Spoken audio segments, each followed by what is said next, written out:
مولاي يا مولاي أنت الخالق. اگه خدا منو دوست نداشت چرا خلقم کرد؟ و هل یرحم المخلوق الا الخالق. تو مال خدایی، خدا نمیشه به تو علاقه نداشته باشه. شیطون اومد تو دلت گفت خدا دیگه نگات نمی کنه، همونجا بگو اگه خدا منو دوست نداشت چرا خلقم کرد؟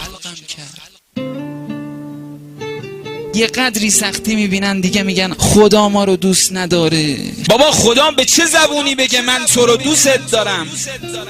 قرآن رو باز کن، 102 بار فقط کلمه غفور و رحیم رو کنار هم آورده. یعنی بنده های گناهکار من خیلی بخشندم، رحیمم هستم، دوست دارم. باز میکنی قرآن و هی میگه یحب التوابین یحب المتطهرین یحب. خدا هیچ عاشقی به معشوقش اینقدر ابراز علاقه نکرده. خدا هیچ عاشقی به معشوقش اینقدر ابراز علاقه نکرده. چقدر میگی دوست دارم؟ شما یک شاعر رو پیدا بکنید یه شعر بگه، بچه‌تون میگه این بچه منه، این شعر منه، هرچی هم عیب و نقص داره ولی چون مال توست دوستش داری، فعل توست، علاقه بهش داری. اصلا ضرب المثل شده، هیچ کی نمیگه ماست من ترشه چون مال منه. مخلوق خدایی، حواست هست؟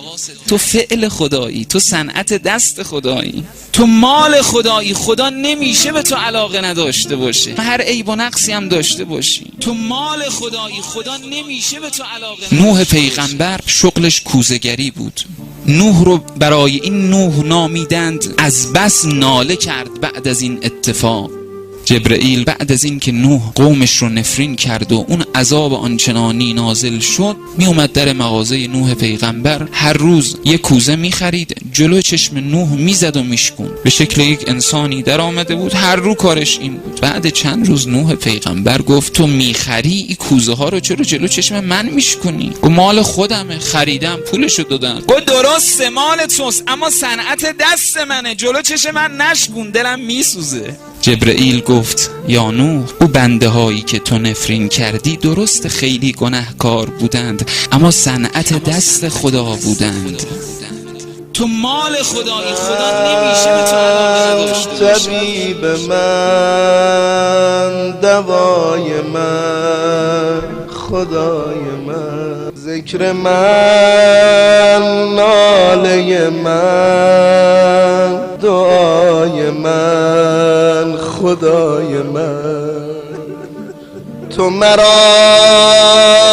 صدا زدی، بنده من، من تو را صدا زنم، خدای من، خدای من.